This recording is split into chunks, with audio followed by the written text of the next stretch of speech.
아동학대에 관한 뒤늦은 기록. 별이 된 아이들 263명. 그 이름을 부르다.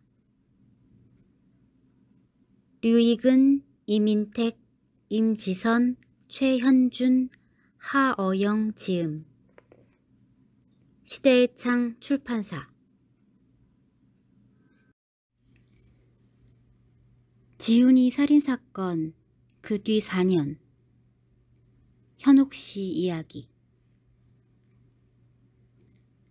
문이 열렸다. 빨간 벽돌로 지은 오래된 다세대 주택, 반지하 방만 드나드는 철제 쪽문. 아이가 나왔다. 큼직한 책가방에 작은 등이 다 가려졌다. 콜록콜록 기침을 하며 학교에 간다. 죽은 지훈이의 형이다. 사건이 난 지 4년. 이제 초등학생이다. 지서가 부르고 싶은 마음을 누르며 뒷모습을 지켜봤다. 다시 문이 열렸다. 이번에는 노란 어린이집 가방을 맨 여동생이다. 머리를 예쁘게 묶었다. 엄마와 함께다. 엄마는 빨리 걸으라며 아이를 밀었다. 고개 숙인 아이는 소리를 내지 않았다. 누군지 알 수 있었다.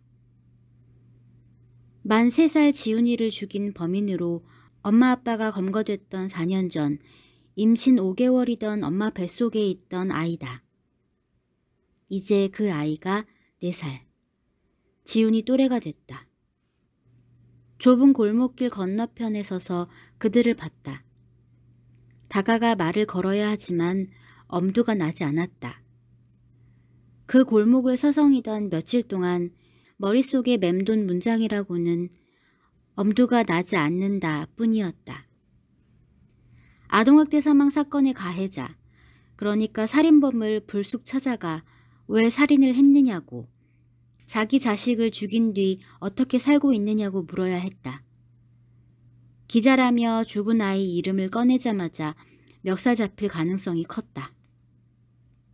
게다가 지훈이 엄마 현옥 씨는 4년 전 지훈이 살인사건을 보도했던 한겨레 신문 기자를 기억하고 있었다. 더 정확히 말하자면 모두가 잊은 사건을 한 달여 뒤 굳이 다시 꺼내 보도했던 한겨레 신문 기자를 원망하고 있었다. 그 기사 때문에 부부에게 비난 여론이 몰려 재판에서 불리했다고 생각한다. 바로 그 한겨레 신문 기자가 4년 뒤 또다시 찾아왔으니 진저리를 칠 게 뻔했다. 입술이 달라붙는데도 용기를 낸 단 하나의 이유는 거기에 아이들이 있었기 때문이었다. 만 3살의 어린 나이에 부모에게 맞아 죽은 지훈이의 형과 동생들. 이제 겨우 4살에서 9살인 지석이와 지현이와 지민이가 지금도 가해자와 함께 살아가고 있었다. 낮에도 햇볕이 들지 않는 저 문 안에서 어떤 일이 벌어지고 있는지, 아이들의 안부를 확인하고 가해자의 현재 상태를 알아봐야 한다는 책임감에 사로잡혔다. 골목 끝에서 현옥 씨가 걸어온다. 두툼한 회색 카디건의 앞단추를 열어두어 몸집이 더 커 보인다. 지켜본 바로는 며칠째 같은 옷이다. 앞머리가 하나도 남지 않도록 꽁꽁 올려 묶은 머리는 인상을 더 매섭게 만들었다. 화장기 없는 얼굴은 불긋불긋하다. 입꼬리는 처져 있다. 그가 점점 다가온다. 도망치든 말을 걸든 결정을 내려야 하는 순간이다. 모든 인연은 한 장의 보도자료에서 시작되었다. 2011년 2월 서울의 한 경찰서가 만 3살짜리 아들을 죽인 뒤 시체를 동네 공터에 버린 부모를 검거했다며 보도자료를 냈다.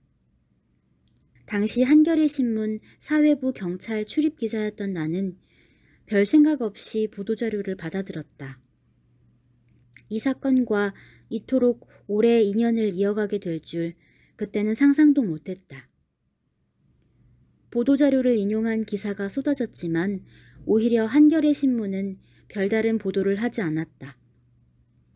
사건을 제대로 다룬 것은 지훈이 부모가 검거되고 한 달이 지난 3월이 되어서였다.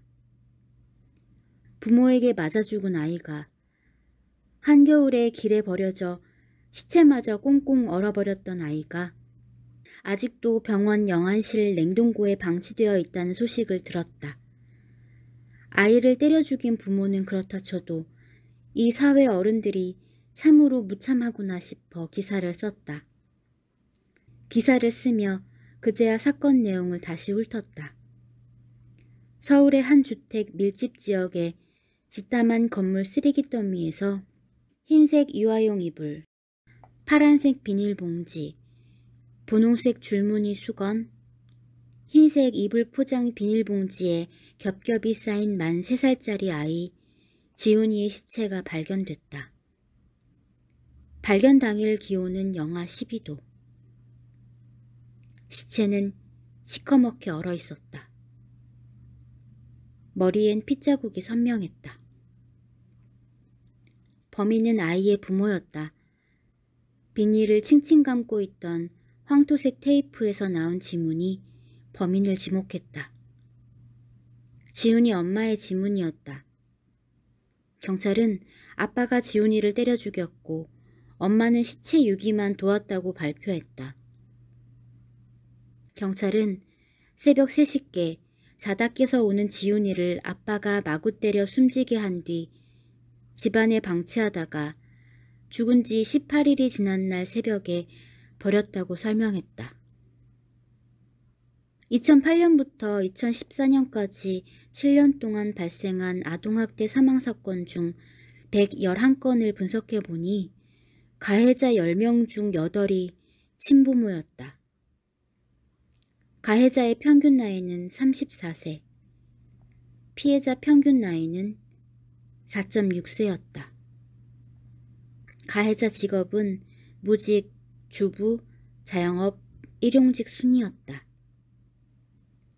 지훈이 아빠는 32살의 일용직 노동자였고 지훈이는 만 3살이었으니 아동학대 사망사건의 전형성을 띤 사건이기도 했다. 지훈이에겐 1살 위 형이 있었고 생후 8개월 된 여동생이 있었다. 사건 발생 당시 29살이었던 엄마는 넷째를 임신 중이었다. 부부는 방 2개짜리 반지하 집의 작은 방에 죽은 아이를 8일 동안 방치했고 냄새가 나자 다시 이불과 비닐로 싸 세탁기 위에 열흘 동안 방치했다. 지훈이의 형, 아마도 동생의 갑작스런 실종을 눈치챘을 지석이에게 부모는 작은 방에 절대 들어가지 말라고 지시했다. 경찰은 아빠를 살인과 사체 유기 등의 혐의로 구속했지만 엄마는 남은 2아이의 양육과 출산을 위해 불구속 입건했다. 그 뒤 병원에서 현옥 씨에게 아들의 주검을 찾아가라고 여러 차례 연락했지만 아무도 나타나지 않았다. 경찰은 죽은 아이 엄마에게 장례비를 지원했는데 장례를 치르지 않고 있다고 했다. 결국 경찰이 나서서 장례를 준비했다. 숨진 지 3개월, 발견된 지 40여일이 지나서야 지훈이는 한 줌의 재가 됐다. 기사가 나간 뒤 한 변호사에게서 연락이 왔다. 기사를 읽었다며 자신이 지훈이 아빠의 국선 변호인이라고 했다.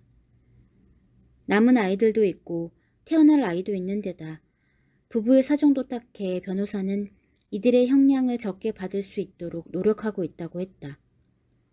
그런데 재판 중에 엄마가 지훈이 장례도 치러주지 않았다는 기사가 나 불리하게 돌아갈까봐 걱정이라 했다. 그는 출산 준비를 위해 대구의 시댁에 내려가 있는 지훈이 엄마에게 휴대전화가 없어 연락이 좀 힘든 것뿐이라고 했다.